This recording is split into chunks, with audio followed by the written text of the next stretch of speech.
इस साल 14 मार्च से 13 अप्रैल तक खरमास है। 9 अप्रैल चैत्र शुक्ल प्रतिपदा से साल की पहली नवरात्रि प्रारंभ हो रही है। शास्त्रों में वर्णन है कि आदि शक्ति की प्रेरणा से ब्रह्मा जी ने इसी दिन सृष्टि का आरंभ किया था। सनातन धर्म में 4 नवरात्रि मनाई जाती हैं। इसमें 2 गुप्त नवरात्रि होती हैं, 2 प्रत्यक्ष चैत्र नवरात्रि होती है। चैत्र शुक्ल प्रतिपदा पर आने वाली नवरात्रि बेहद खास मानी जाती है। इस साल यह नवरात्रि पूरे 9 दिनों की होगी। माना जाता है कि इस दौरान मां जगदम्बा साक्षात धरती पर मौजूद रहेंगी। पंचांग के अनुसार 14 मार्च से 13 अप्रैल 2024 तक खरमास है।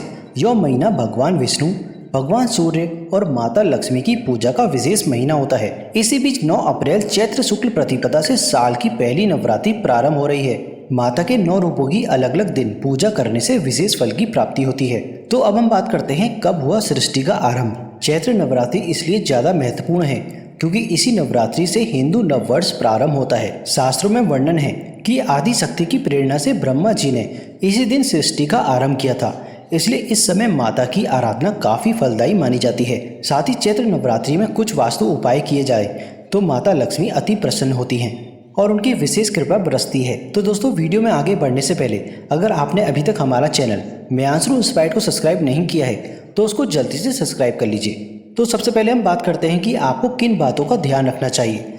वास्तु शास्त्र के अनुसार नवरात्रि पूजा के नियमों का पालन बहुत जरूरी है।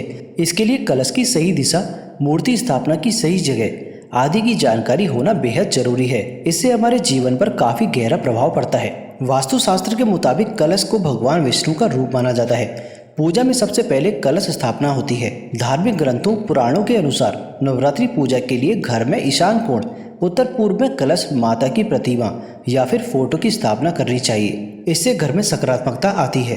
अब बात करते हैं कि आपको मुख्य द्वार पर क्या काम करना चाहिए। चैत्र नवरात्रि में पूजा के समय घर के मुख्य प्रवेश द्वार पर मां लक्ष्मी के चरण चिन्ह और ओम का निशान बनाना शुभ माना जाता है। मान्यता है कि इससे माता लक्ष्मी की कृपा बरसती है, नकारात्मक ऊर्जा खत्म हो जाती है। अब बात करते हैं कि आपको किस दिशा में अखंड ज्योति जलानी चाहिए। व्यवसाय से जुड़े कारोबारी ऑफिस के मुख्य प्रवेश द्वार पर एक बर्तन में जल भरकर उसमें फूल डालकर उत्तर या पूर्व की दिशा में रखें।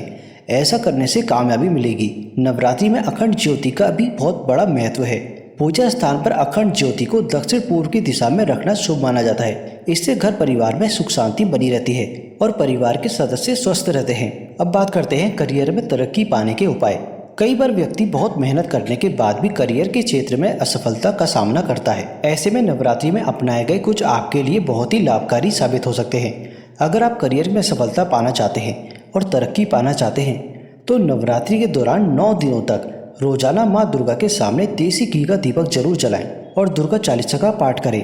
अब बात करते हैं धन दौलत की प्राप्ति के लिए। हर व्यक्ति का सपना धनवान बनना होता है, लेकिन यह सपना सभी का पूरा नहीं हो पाता। कई बार बहुत मेहनत करने के बाद भी धन की कमी का सामना करना पड़ता है। ऐसे में नवरात्रि में माँ लक्ष्मी की फोटो लेकर आएं और उसे मंदिर में स्थापित करें। ध्यान रखें कि फोटो में माँ लक्ष्मी के गले में फूलों की माला होनी चाहिए। इसके अलावा माँ लक्ष्मी को कमल का फूल अर्पित करें।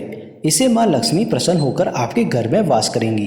अब बात करते हैं बीमारी से छुटकारा पाने के लिए। ज्योतिष शास्त्र के अनुसार नवरात्रि में 9 दिनों तक माँ दुर्गा को लाल रंग पुष्प अर्पित करना बहुत ही लाभकारी होता है। ध्यान रखें कि पुष्प अर्पित करते समय ओम क्रीम कालिकाय नमः मंत्र का जाप अवश्य करें।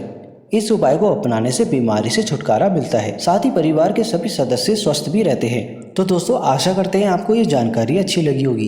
इस तरह की वीडियोस हम अपने चैनल मेयांशरू इंस्पायर्ड पर लेकर आते रहते हैं। अगर आप हमारे चैनल में पहली बार आए हैं तो हमारे चैनल को सब्सक्राइब करना मत भूलिएगा।